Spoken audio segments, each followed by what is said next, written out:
Hello, and welcome to the Awakening series. My name is Kimberly Archuleta. This is a show where we bring brilliant minds together. Thank you so much for being on the show, Mr. Winters. We are so honored to have you. I am such a big fan. I've watched hours, we'll just say hundreds of hours of film on what you've put out there. You are phenomenal. You are the Nikola Tesla of this day and age, and I'm just so thankful to have you on the show. Your words are kind and your smile is gorgeous. So yes, please, let's have fun. All good. Thank you so much. Thank you. Well, if you could tell us a little bit more about yourself, I think the audience would love to hear more. After I did graduate school in psychophysiology and electrical engineering at University of Detroit, I was doing the physics of emotion. I was a polygraph operator designing the electric circuits. We saw how, college students, GSR, the galvanic skin reaction, it was immediate, the fastest switch I've ever seen when they saw Playboy magazine. So I knew that the physics of emotion was interesting. but then I went to the Gurdjieff School in West Virginia and studied the Gurdjieff sacred gymnastic and began to have intense bliss experiences, actually, a double Scorpio, a virgin at the time, and so I began to have intense Kundalini experiences doing Gurdjieff sacred gymnastic, Claymont.org in Charlestown, West Virginia, and had bliss, Kundalini experiences. And I had been a systems analyst with IBM. I had studied physics of emotion with Marcel Vogel. I had a lot of background. I was the Forrest Gump of New Age physics at the time. Thank goodness you were, because you are here where you are today, and you've been doing so much amazing work with children too, which we're going to talk about today. Yes. So we've been teaching, the short summary is we've been teaching the physics of consciousness, the physics of sacred geometry, the physics of spirituality, the physics of bliss for 30 years. And we have, half a dozen great biofeedback apps like flameinmind.com for teaching the science of bliss and the frequency signature. I invented the term heart coherence. Realheartcoherence.com is a good place to read about that. And now we have a plasma tech based on those same frequencies of bliss, the brainwave frequencies of bliss. We put that in plasma, and 30% of people have bliss experiences and experience sharpened vision, Therify.net, et cetera. So commercially, it has been a good way to prove it by building something that works. And we're a bit successful, I'm grateful to say. And now we're branching into many other fields, energy, propulsion. It's fun. I love it. It is so fun. And it's so fun to hear all of your research and all of your findings. If you can give us some insight on the subject at hand, I would love for you to actually talk about it and give it the title, since it is your subject and you are the SME, the subject matter expert of this field. So we're talking about the biofeedback, the science of bliss and awakening. What is it to awaken, to transcend, to be in the next dimension? Transformation. As an electrical engineer, how would you talk about awakening for humans? That is my background. And from the biofeedback perspective, from the biophysics perspective, we have a lifetime in that field. And much of that background is at flameinmind.com, where we teach the frequencies of bliss in brain waves, but also our recent professional film series on the biophysics of Kundalini, goldenmean.info/Kundalini. And that filmmaker is here today, arrived from Netherlands. We just made an amazing film about the real science of the history of the Grail and the story of Magdalene with the extraterrestrial origins context. And that's going to be released within minutes. It's really cool. I can't wait to watch it, Mr. Winters. I'm so excited. That to me is like it's like a fairy tale. It's like almost not real, but it is. And you're researching it, and you're presenting your findings and everything behind what you've done to this day, bringing that forward within what you're doing and the videos you put out. So they are just, I can't wait for it. So thank you. And it's a very simple science. Migdal, the amygdala of the brain, amygdala is the word, the migdal to tower, the tour migdal, around the chateau, the Grail story. And literally the plasma of the amygdala becomes plasma projected. It's literally a tower when you have Kundalini or bliss. The Mag story, amygdal, which is the Dragon Queen Mag. And so the science of bliss mechanics becomes the science of the Grail story, which is the fractality of the blood, which implodes, called fusion in the blood. That article, fractalfield.com/fusion in the blood, which is the physics of recursive braiding, imploding of DNA during bliss, which is how the fire is ignited in your blood. Come on, baby, light my fire when you have a bliss experience. So we just put that in the historical context of the Magdalene story very deeply, and we had great fun today with that graphics. And my Grail animation may be the most famous on the planet, goldenmean.info/Grail, and we animate that rotating spiral to the physics of what is the Grail in terms of pure fractality in the blood during bliss. So yeah, that story, more and more people are turning on to what that story is. And that then does introduce what is the theme for this conversation, which is the real science of what ascension and awakening is. And that's where we want to go today, for sure. Absolutely, absolutely. So as far as the real science, all of your findings, all of your research, and of course, sacred geometry has definitely something to do with it. Can you give us some more insight on really what it looks like today for us, as far as that science goes, as far as just a basic human being not really knowing much about the Enlightenment process and the science behind it? Well, from the Grail story we talked today, that John Trefine, who apparently is the actual son of Black Madonna, learned the Essene rites of bliss ignition, which include sun gazing, the ritual dance, the ritual mantra, and the many Essene rites, including ritual bathing in the sacred waters, all of which was designed simply to charge the aura.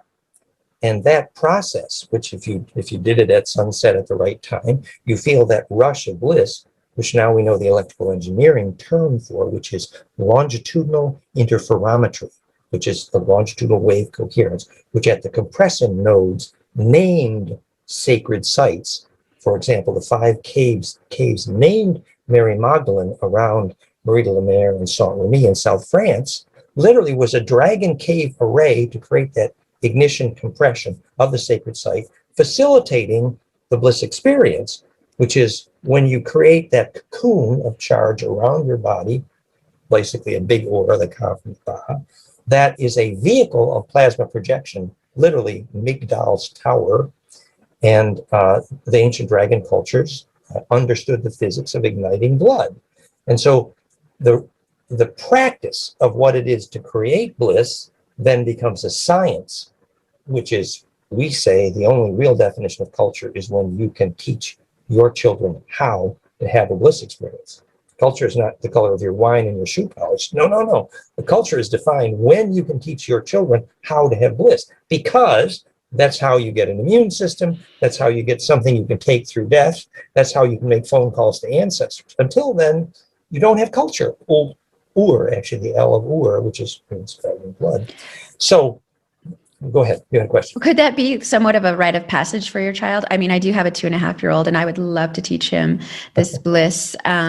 So, I mean, I know that rite of passage for, boys, for example, back in the day, they'd go out in the woods and chop a tree or something. Every culture has a different rite of passage, but this could, if this goes, global, which it very well should, and it's taught in the schools all around the world. I mean, this could be a rite of passage to really perform your own aura and to enjoy that bliss at a young age, not when you're like my age. I think that would be amazing. In many of the Aboriginal tribes, the young boys, the day they emerged as men, they went out into the wilderness, away from their mothers, into the club of their fathers. And then they would set up a small camp in the wilderness, and they would be taught to be by themselves for a night or two. And the key point was, did they have a lucid dream? So if they came back from that experience with a dream and could tell about that dream, the theme of that dream became their name and their function in the community. And now we know the physics. It's actually, Therify.net, our plasma, is a known trigger for lucid dreaming, which is the main predictor of whether you will take memory through death, longitudinal coherence. And we know the electric field that triggers lucid dreaming, which is the same physics of what creates a sacred site. And if you can lucid dream, it means your longitudinal coherence body has been born. So of course, if your child can have a lucid dream and talk about it, they have literally begun the process of ascension. That is a culture of bliss. That was beautiful. Well stated. Thank you so much. Question for you. You are in the south of France, and you talked about the coherence. Is that why you're in the south of France? Like, why are you there? Well, in high school, I studied French.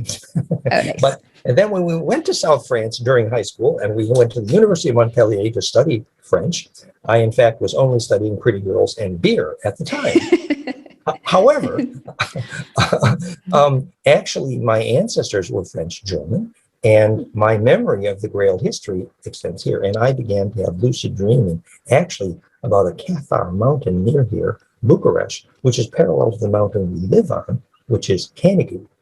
And those lucid dreams actually pointed me to when the opportunity arose. I had been living in Netherlands, where we worked in the lab, making love visible, in Hilversum, Netherlands. And then we had a small place in Germany.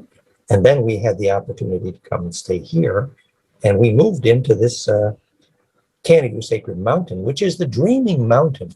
I'll give you an example. You can see the pictures of the 3D animation of the shadow of Canigou, the sacred mountain of Cathars that we live on, which is literally a pine cone. You animate that in 3D from Google Maps, you get a pine cone named Perpignan through the pine cone, the origin of the word Perpignan, which is where we live near.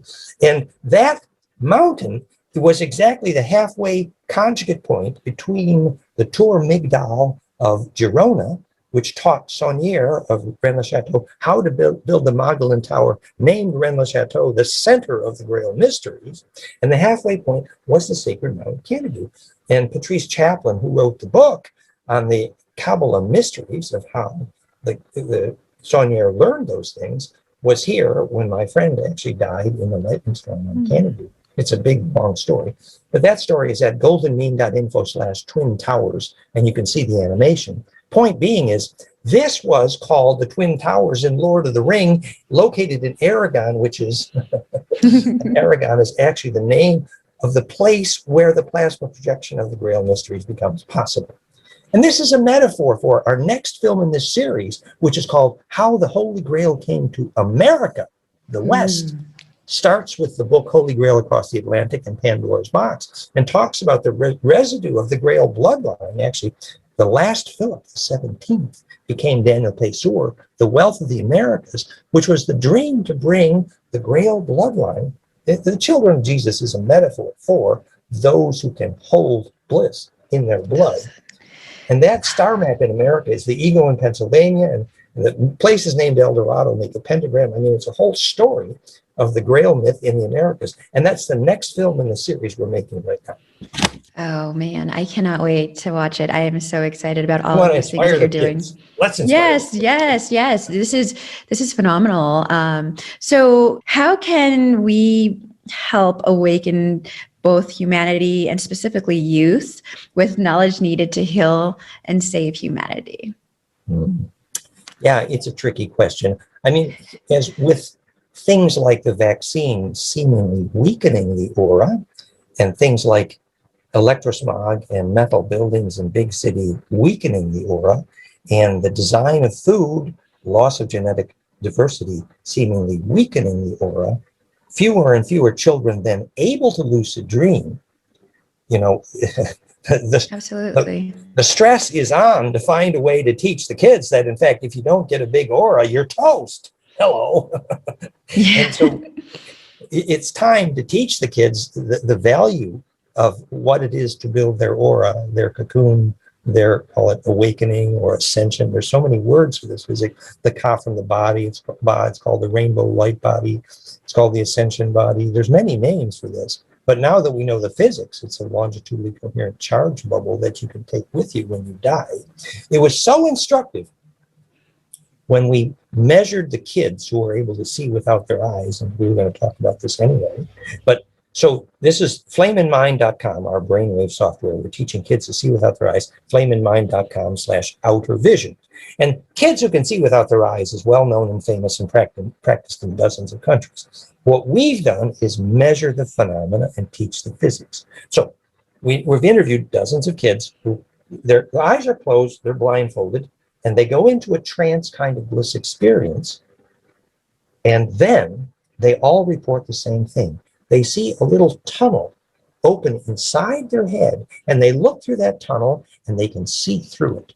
It's literally a little vortex. It is a plasma tornado, which is the physics of what consciousness is. Absolutely. Because now we can know exactly, there's famous medical doctors who've traveled outside their body during near-death experience. So many medical doctors have documented taking their eyeballs outside their head during near-death experience. So no physicist can deny that you can take your eyeball outside your head. It's well known. They even know where you're looking from in the room when you're outside your body looking at the surgeons drilling a hole in your skull during your near-death experience. And by the way, you can't see from inside an aluminum box. Never. You can only see from a place where plasma can form a tornado, a vortex. And the center of that tornado is the eyeball, as evidenced by the kids who, when their brainwave harmonic, it's actually a cascade from alpha to gamma, about 8 hertz up to about 40 hertz. That cascade, when there's golden ratio and octave components in that cascade, what happens inside the child's head is they've grabbed a hold of the vortex tornado and squeezed it. And that compression phenomena brings that vortex to a point called an eyeball. And that is the physics of vision. It's the true physics and the only real physics of consciousness. Bill Tiller measured focused human attention causes charge fields to compress. We are the first one to teach the physics of why focused attention is implosive, because that's the centripetal force. And that's how a Draco mind meld with an Orion Queen mod creates this huge, feels like a vice-like grip. The measurement of how powerful is your consciousness is literally how centripetal it is. It's obvious. That's what causes a seed to germinate. You can make a seed germinate by making that electric field. Theraphite.net is bought by now the lead biodynamic agriculture people, because we can make a seed grow the same way we can design a building which makes a seed or a child grow by making that centripetal. So that is the importance of teaching the science of consciousness and bliss. And to young people, it's teachable. It's fun. Anyway. That was beautiful. No, that was really, really well stated. I loved it. Thank you. As far as two things, can you define centripetal and then also talk a little bit about golden ratio, which I love, but I don't know if a lot of our audience knows exactly what golden ratio is. But going off of centripetal, that would be great. No, that's very appropriate, because you need to know what centripetal means or you can't understand anything, really. So in physics, what is true is you have either a centripetal, which is a centering force, or a centrifugal. It's literally implosion versus explosion. And sadly, it is my experience for studying physics for a lifetime, although I'm not a physicist, I'm an electrical engineer. But apparently, physics does not actually know the cause of any force that's centripetal. So, for example, how tornadoes get centripetal, or why gravity is centripetal. In other words, why objects fall to the ground. The reason your science teacher or any physicist on this planet, David Hawkins, Einstein, and NASA, cannot tell you why an object falls to the ground, sadly, and that leaves your children profoundly confused, is because they don't know the reason anything is centripetal. That is horrible. So when Victor Schauberger is watching his water vortex, about to make voltage from gravity, it spontaneously got colder, named negentropy, self-organization, and it began to get centripetal. And at that moment, it made voltage from gravity. Now, if you do that with a mercury vortex, you can make propulsion called a Hanabu. And the reason America lost to the Nazis is they were just too stupid to know how a vortex makes gravity. It's horrible. That is the ET story of the secret space program. So you got to start by teaching your kids how a vortex makes gravity. And by the way, that's how you make vision. Beautiful. So to know what being centripetal is essential. And the golden ratio fits that perfectly, because when the geometry of the vortex, visualize a nest of pentagram stars within stars, a top-down view of a nest of dodecahedron called the star mother Kit, goldenmean.info/Kit. That dodeca within dodeca equals infinite stellation, which is the top-down view of DNA and every living protein, also Earth grid, zodiac, and the galaxy. Actually, physics has proven the geometry of masses arranged in the known universe is dodecahedral. There was also Steiner's foundation stone. It's all stellations based on golden ratio, because that optimizes self-similarity, therefore embedding, therefore is the essence of the generalized principle of what fractality is. Self-similarity is the essence of fractality. And therefore, as any mathematician can tell you, it is the perfection of infinite compression. And that's why Einstein didn't figure out why an object falls to the ground, because he didn't know what a fractal was. But although he already said that if you understood infinite compression, you'd understand gravity, which he did not, because he didn't know what a fractal was. And golden ratio is the essence of the principle of fractality, self-similarity, sometimes called perfected embedding. Now, the sexy term in physics today is perfected entanglement. And which is perfected embedding, it's called conjugation of phases, which is what golden ratio does.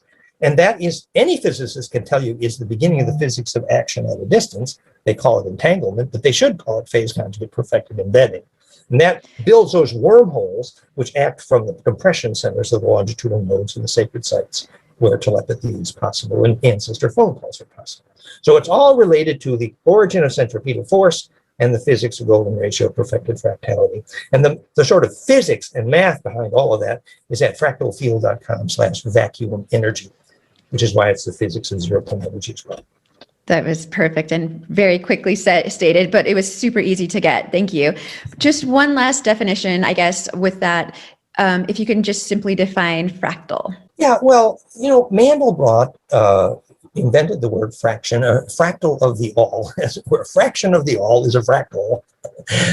And Mandelbrot means almond bread, and the shape is like a bread made of almonds. It's a recursive embedded almond. But what many people don't know, if you just simply make a picture of the Mandelbrot fractal, it's golden ratio to golden ratio to golden ratio. I say golden ratio to the fourth power. So it is. So there's many implications there, that fractality. In pure physics, the best definition of fractal is not just perfected self-similarity, but perfected compression. Understanding perfected. In addition, yeah. Yes, it is the only real climax definition of fractality is infinite compressibility. So from a mathematics perspective, every scientist will tell you that fractality is the only definition of perfected compression.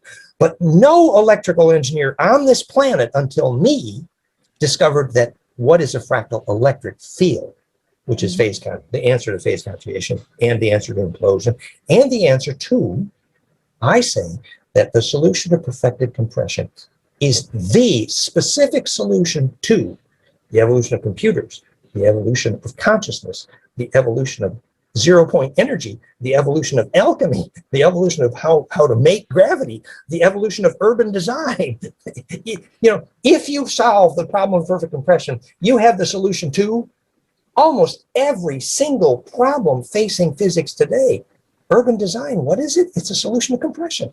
Because if the magnetic map of your city looks like a fractal, hello, people have bliss. It's called Prague. People are attracted because it's fractal. Actually, interesting that you said that. Everybody is asked, because I've traveled Europe quite a few times. Everybody asks, what's your favorite? And of course I say Spain because my family's from there, but really in all actuality, I say Prague. I was very drawn to Prague. And when I was there, I just loved it. And it was the best day of my life, I think, being there. I mean, I was there for a couple of days, but one of the days was the best. And I was like, this is literally one of the best days of my life. I loved Prague. The original magnetic map of Prague is literally a rose. And it's where John Dee did his alchemy for a reason. And I had lucid dreaming there, which is very significant, actually. But the reason, if you want to attract tourists and money, rearrange the magnetic map of your house and your city to look like a rose, and man, you got it. Because it becomes centripetal, megatropic, self-organizing, the whole thing. It's the rosy cross. Has anybody hired you to kind of help them map out their home? Actually, many. I'm consulting with biologic architects in many countries right now, and we're having a whole lot of fun. And by the way, that whole story is at goldenmean.info/architecture, and the Prague story is at goldenmean.info/bohemia. So you can see the pictures. That's perfect. That's beautiful. As far as getting into, teaching our youth, I think it's so important getting them into, this type of thought process and understanding it at a young age, as early as possible, really. And I saw your videos with the kids with that huge mask on, not even a mask. It was like the glasses were suction cupped to their face. They were black, and other people put them on and no one could see anything. And they were able to line up every single color properly. They were able to read a book from somebody holding it over there, and they were able to read the book everything was just so phenomenal. I'm sorry, I'm closing my eyes, but I'm like trying to just imagine being able to read a book with my eyes closed, being able to put together a very hard puzzle, not knowing what the actual picture is of the puzzle. How the heck? That was so amazing. So as far as your school for kids. If you could tell us a little bit more about it and the cool name. I love the name and the concept behind it. Yeah, JediSchool.science, and that's part of the flameinmind.com/outer vision cosmic school for kids. Jedi meaning plasma projector, and which is the Jedi Tower from Egypt, was a plasma projector. And it's true, when they originally taught kids, even in Russia, the original World Without Blindness project in St. Petersburg, the first step for the kids was imagine yourself in beautiful nature. Close your eyes and imagine beautiful nature. Now, what happens when you do that effectively? It's not unlike if the child imagines a rose well with their eyes closed, you can tell they're doing it well because the room fills with the smell of roses. And the Steiner people actually do that, and we teach the physics of how that works. The flowering brain, the infrared component of Bliss, which is the physics of olfaction. So we know why the room fills with the smell of roses when children have accurately enough visualized the rose. So when you visualize yourself in beautiful nature, your body flips an electric switch and you get fractal, which is to say you start to implode, because your body says, oh, now I can get centripetal, I can implode my environment. The same reason why you can sustain a bliss experience in nature, whereas if you're in a metal city in electrosmog with bad air, unfortunately, bliss process means you're going to implode poison around you. So bliss is not going to be sustainable. So it's literally your environment that feeds the sustainability of bliss. And that's true of those kids, because then when they start to get centripetal, that electrical implosion force in their brainwaves, as we explained, allows them to compress the throat of that plasma vortex tornado, which comes to a point, literally how a shaman steers a tornado, because the center of the plasma cone literally has an eyeball. It's the phase conjugate physics of what perception is, and we have more detail on the biophysics, fractalfield.com/conjugate perception. But the point is, the kids started to get into the necessary trance bliss state by imagining nature. I love that. It's so beautiful. I've heard you talk about spiritual hygiene. Can you explain, I guess, what that is in relationship to Jedi training? Yeah, well, when Luke Skywalker went to train to be a Jedi, he didn't go to a big city with technology. No, he went deep, deep, deep into nature. And then you could say, may the force be with you. And the same reason why the orbs won't appear in metal buildings. No, if you want to photograph orbs, you go to nature. Why? It's because the high dielectric constant makes plasma distribution permissive.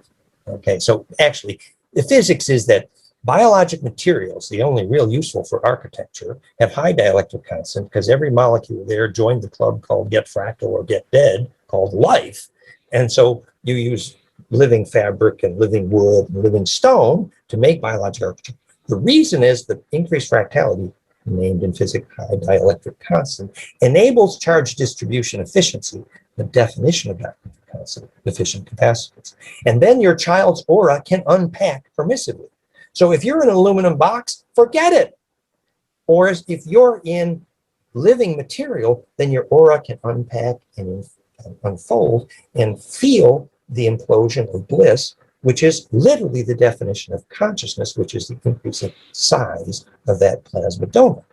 So spiritual hygiene, astral hygiene, is literally the physics of learning that every single activity you do, where you choose to go to school, where you choose to shop, which broccoli you eat, and who you choose to kiss, actually, ultimately, the decision is quite simple.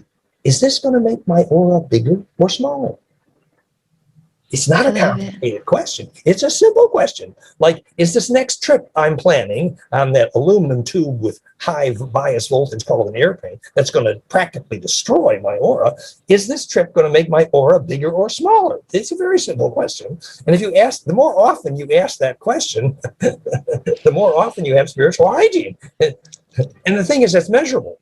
I feel like almost going back just a couple hundred years ago with Indigenous, folks here in even the Americas and the dreams. So, for example, I am Cherokee Indian, a big portion Cherokee Indian. I don't know much about that side of my family, but the fact that they lived in tents in nature on Earth, I mean, and they continue to always talk about their dreams and lucid dreaming and such. And I can see now, with all of the insight you've given us thus far, that this is how that happened. Whereas now living in a big apartment with all of the wires and Wi-Fi, and from every single person having their own Wi-Fi and connection from cable to satellite to whatever it may be, how that noise interrupts your bliss, which is your aura, which is your direct connection to like your own consciousness. Is that, can we say something like that? Yeah, the magnetic map. In fact, indigenous people who walked for 100 generations on the same magnetic lines, their DNA became so fractal to the magnetic map of the land that they could regularly steer tornadoes. This is Aboriginal songline physics. It's interesting that when we were living in the Cherokee Sacred Burial Ground, our Circle of Life community in Waynesville, North Carolina, and that's when I discovered I had clairaudience after my Kundalini, because I could hear the Cherokee ancestors actually weeping from the beginning of the Trail of Tears. But then later, when I taught at Dahani Wahu's Cherokee Shaman School, Sunray Meditation Community in Vermont, and we showed Dahani, who is the Cherokee grandmother and good friend, the Ophanian alphabet, later used to make the movie Stargate, and the real meaning of the return of bird tribe. That Ophanian alphabet, plasma shadows, John D. and Kelly saw, which is angel physics, because it's the hypercube physics of how you make the plasma, named an angel body. And all the plasma universe physicists these days believe in angels. It's not a problem. But we showed her that ancient alphabet of the angels, we used to make when we started the hypercube physics and implosion. She said, oh, that's the alphabet of the ancient star elders of the Cherokee called Adawi. Actually. And you can see those pictures and that conversation at goldenmean.info/Cherokee, actually. I haven't seen it, and I will definitely go and visit that. So you have good DNA there, dear. Good work. Thank you. Yeah, almost 40%, just shy of 40%. So I've been told. Oh, so it's well, pretty much definitely almost half. Some quick question: what are the practical applications, I guess, used by Jedi throughout their life, like from teaching them as a young Jedi through their adult life? You know what "May the Force be with you" really means? It means the universally circulating plasma, which is the unified field, is self-aware. However, there are physics limitations to that. Namely, you probably are not going to have much of the force be with you if you're in a metal building with electrosmog, because there's not much force circulating there. So if you want to gather your forces to have the force be with you, you need first to learn where the force is. And I may say that when the famous Kozyrev put the Kozyrev mirrors, they got military qualities telepathy every time, talk about calling the force. They made a measurement in nanoteslas of the cross of the Earth magnetic line first, which is also where Korotkov followed the Kogi to find where they made phone calls to ancestors and measured the fractality of the air. So step one for a Jedi is to understand there are places where the force can be with you and places where it's not going to be with you. And even Castaneda talked well about the place of power in a room. Every room has a place of power. What he meant was the place where the capacitance is centripetal enough to feed your aura. So this is where you gather your forces. So step one, recognize the power of place to let the force be with you. Of course, two is recognize the power of diet. You're going to need live food and happy DNA. The ancient Hopi blue corn, you could call the wind every time. We know the physics. But today's corn causes mucus because that DNA is angry for monoculture, which is like kids in jail for 100 generations. Monoculture is bad news. So genetic diversity is the key to your diet, as live food forces. The other thing about "May the Force be with you," you could say, just try to answer your question briefly, is the quality of your thought. So effectively, look, here is a collective plasma domain. It's a fractal field called the ancestral grid or sacred space. It's a circulating plasma field, and there are nodes in its sacred spaces. And this is the physics of collective unconscious ancestor memory, Akashic records. It's the only physics. It's the only physics of action at a distance. And that array has gathered a library of survival memory over 1 billion years, DNA collective unconscious. It's DNA radio physics, absolutely. And that radio that exists in that intelligent, self-aware library of survival information is going to flow to those who think a shareable thought. Very simple. So every time you feel something intensely, your hair stands up, as his mind is right now, absolutely.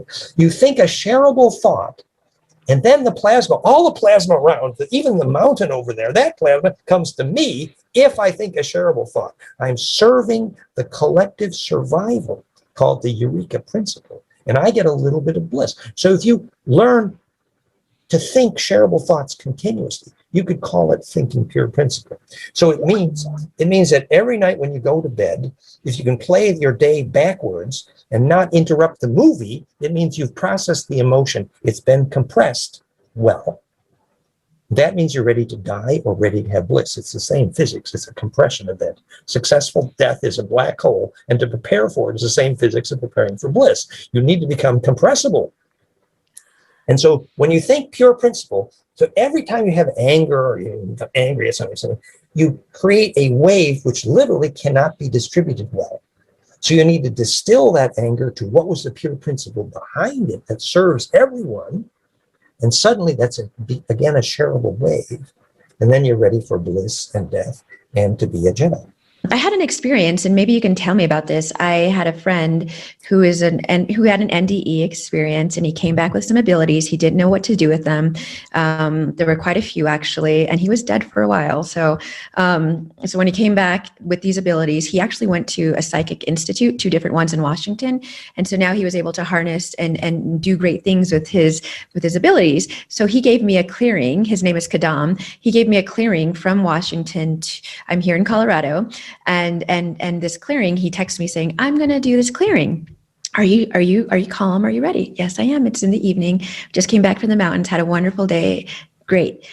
I've never had anything like this happen. I've never experienced anything like this, or even had a clearing, an energy clearing. So didn't know what to expect. Expected nothing, really, to be honest with you. You're in Washington. I'm here. I'll probably go to sleep nicely. How about that?" What happened was, about an hour after he said he finished, within that hour, my energy throughout my body was so racing so much. He said he brought energy, because I'm Native American, energy from the earth, and connected it with my energy after the clearing, and connected it with my cosmic energy. And I think at that point is when I had this crazy energy, and I literally have the Mac Daddy of all Macs, because what I do for work, I own an instructional design firm, so we do a lot of design, and this Mac has to be amazing. Well, I was reading this email, and I guess I was supercharged, because I was very, just like listening to your videos, I'm just so enamored and like, oh my goodness, it's so amazing, and life is so cool. Wow, it's like a fairy tale, but then better because it's real life. And so I was reading this woman's email, and I was ready to email her back, reply. And guess what? My computer short-circuited, basically. Like it went, and I knew I had, because I could feel the energy, and I could feel it getting, I don't know how to explain it. It was just more and more and more. And so and then all of a sudden I had this hearing. I could hear things outside. And I was like, your audience. I literally was like, I didn't understand. I didn't understand. I was like, are the windows open? Are the windows open? So I went to all the windows. They were completely closed. I couldn't understand it. So I listened to a YouTube video with my earphones. Too loud. Had to put them away. Had to put my phone away and just lay there. And I remember that experience. Yeah. The grounding. I said, I better ground myself. So I visualize the cord from my root chakra going down to, Earth's core.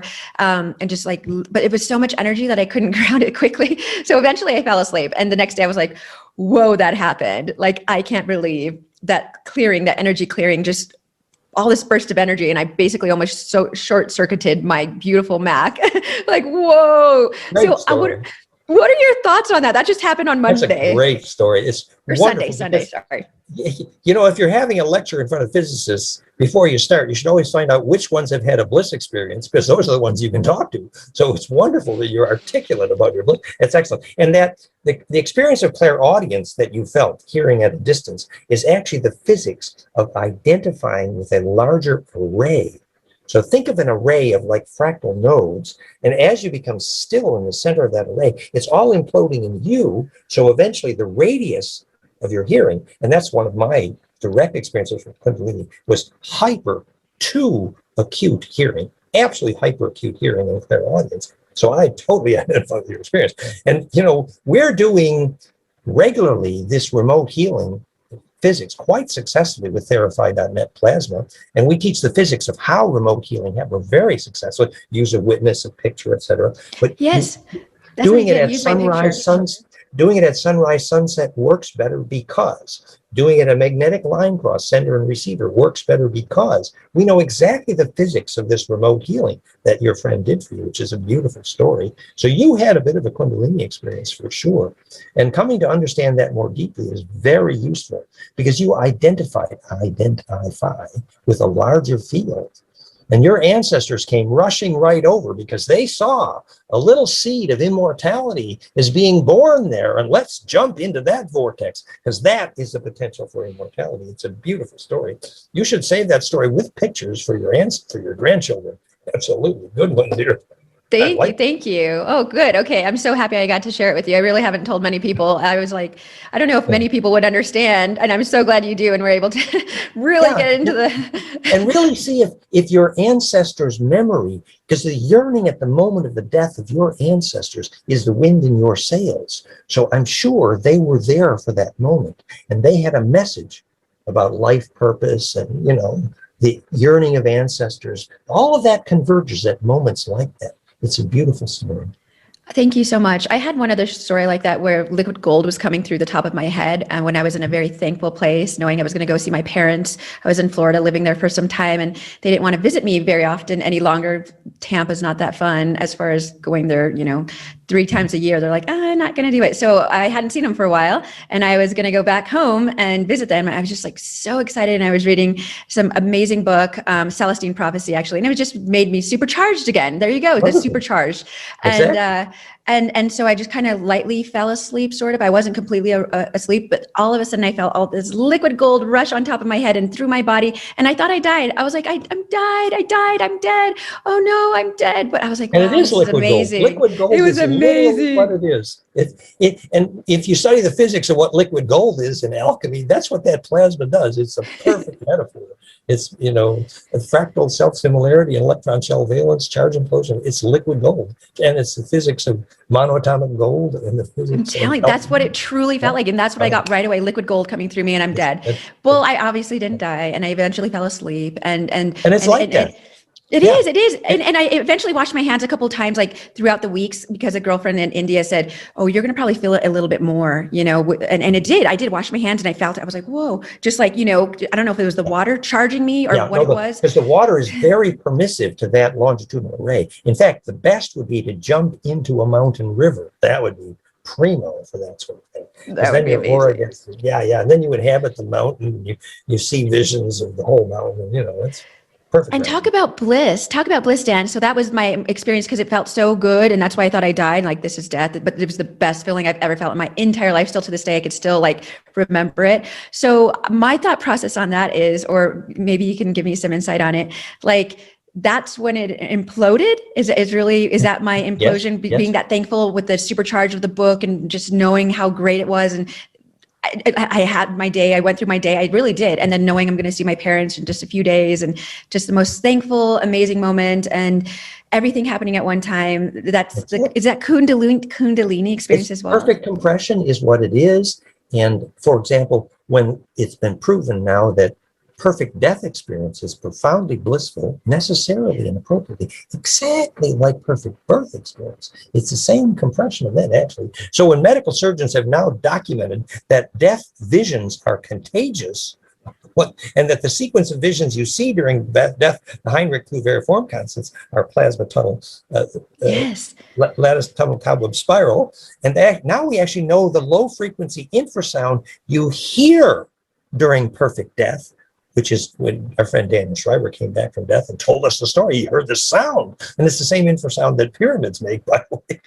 And so perfect death and perfect bliss are about plasma implosion, because that's the communion, which is the communion of saints with that ancestral memory, that collective unconscious. So if you can do bliss well, then you're going to do death very well. And the bliss is going to accelerate your DNA, that implosion, so you're going to be able to dowse better. You're going to be able to talk to water veins. You're going to be able to feel the magnetic lines. You're going to be able to talk to ancestors, either clairvoyance or clairaudience. All things these things evolve when your aura gets coherent with respect to that bigger field.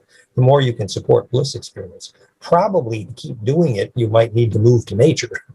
I agree with you. And I'm in the somewhat of the city here in Denver, and there's so much smog, much more than when I came from Florida, I would visit. But now I'm living here after 2 weeks, 3 weeks. And I had come from the mountains just this weekend, and the smog is even gotten much bigger, pushed out closer to like the foothills.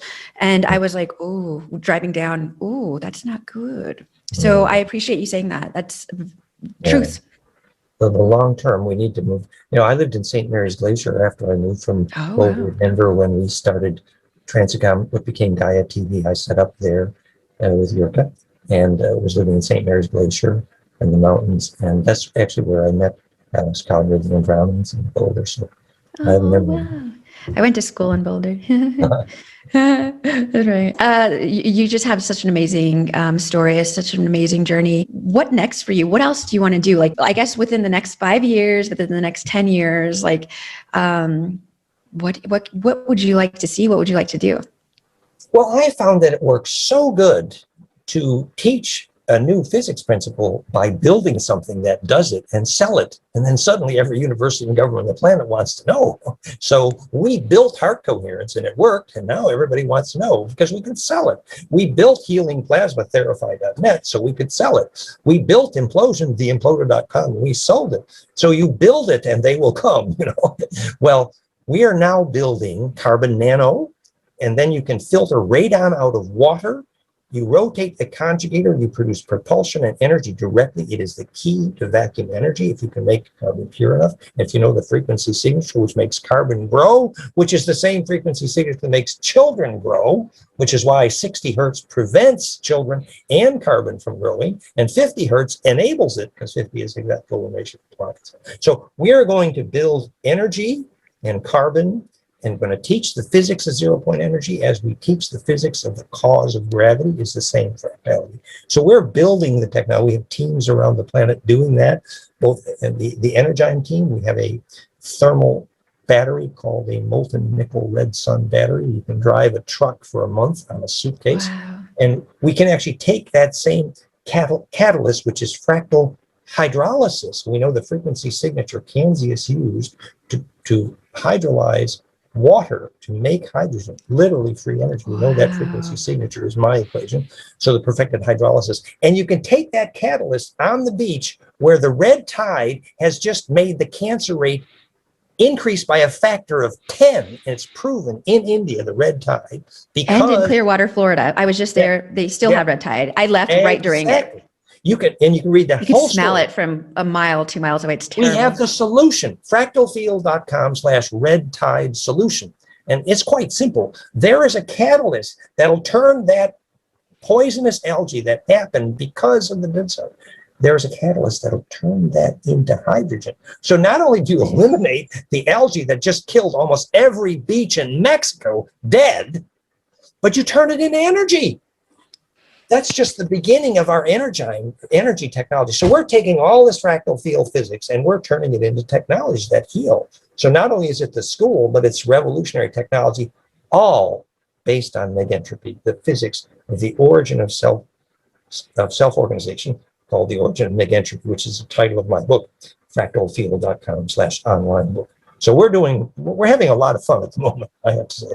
What would you suggest as far as like a 2-year-old child, 2.5-year-old, to kind of get in the midst of becoming a Jedi? Well, you know, a child needs a safe enough space to follow their own bliss, actually. So it's the principle behind, real principle behind Montessori school is you assemble around the kid, hopefully in nature, actually a school of nature. You assemble around them all of the tools needed for learning, and then you step back and let the kid decide what they're interested in. And that's the only way, actually, the child finds their own interest and then pursues it with passion. And then the child grows up finding its sole purpose, actually. So if the child is in a safe space enough to actually find their own interest and follow it, but that means you have to provide the ingredients for a very healthy aura for that child. So the child's going to be nature and healthy food and access to quiet and away from electrosmog. And the child will then find their own dream and pursue their own interests. So the Montessori school, you just surround the child with all the tools for learning, and then you step back. And the child is like a flower, and the aura is like a flower unpacking. And you know, when that flower unpacks, the child learns to visualize. You know how they learn to visualize a rose? They draw the rose more and more clearly. And each time they draw the rose, they're visualizing it inside more clearly. It's called Imag, as in amygdala. Imagine, Imag. And the problem is the child loses the muscles to make an inner picture inside their head if they spend too much time in front of a computer screen when they're too young. They lose the inner muscle to imagine. Imagine that. It's a tragedy. It is. Absolutely. And I'm very thankful that my son is, he went to Montessori school for some time. Now he's staying with family, but he'll be going to Montessori just next month. So now that we've moved back, and it's a lovely theory. It's a lovely concept. And the Waldorf school too. I love that because they're really in nature. Like here in Boulder, they have a Waldorf school in Boulder, and they're outside, like even in the snow. Yeah, Boulder's pretty cosmic. You gotta love Boulder. Right. Okay. So as far as maybe one of to wrap up this wonderful session, are there any references? Well, two questions possibly. Are there any references you would like to share with our audience to help them further awaken, whether it be books or people? Well, you know, we tried to assemble a pretty powerful index to all these references at fractalfield.com, the index on top, or goldenmean.info. And there's a library and a book there. So we believe. And our YouTube channel, youtube.com/Dan Winter Fractal Field, over 1 million views. You have 200 to 300 films ongoing. And so, you know, we have a pretty good library cooking. There's lots of beautiful references. And the more recent films on the ET history is all there. So that's a good start. We actually have, by the way, there's a bibliography and glossary there as well. I'll send some links to those. Absolutely. And I'll have all the links up for everybody and below for everyone as well. I think it's goldenmean.info/glossary. We have a glossary. Okay. Oh, that's so helpful. Truly. Click, click, click. There's a link. There's that link. There's that link. That's so helpful. Dan, is there anything else you'd like to tell our audience? The fact that they're just, starting their awakening, any suggestions? Also maybe giving them, some love, because it is kind of hard once you awaken, in a sense. Things are different. You look at things differently. So. Yeah, as soon as you find the ability to enjoy quiet, and you notice a little crackling inside, something's growing inside. We call it the Christed one, if you like, because the physics of crystallization, Christos. So crystallizing inside is this small electric field, which if it grows, will make you immortal. Will take memory through death and create your immune system harmonic inclusive. So that little inner electric body needs to be nourished. And that is a matter of beginning to enjoy the stillness and the quiet, which is kind of the opposite of Western culture. And most of Western culture is about doing things that destroy your aura. So learn to do things that build the aura. That's a fundamental component. That's beautiful. That's well said. But yes, thank you for being a part of the Awakening series. We do appreciate all of your time and all of your research and all of your work. You're amazing. And maybe the ending is the Sufi story. I am here because of you, and you are here because of me. I love that. Thank you so much, Dan. It was beautiful. Thank you too. Bye-bye. Thank you. Bye.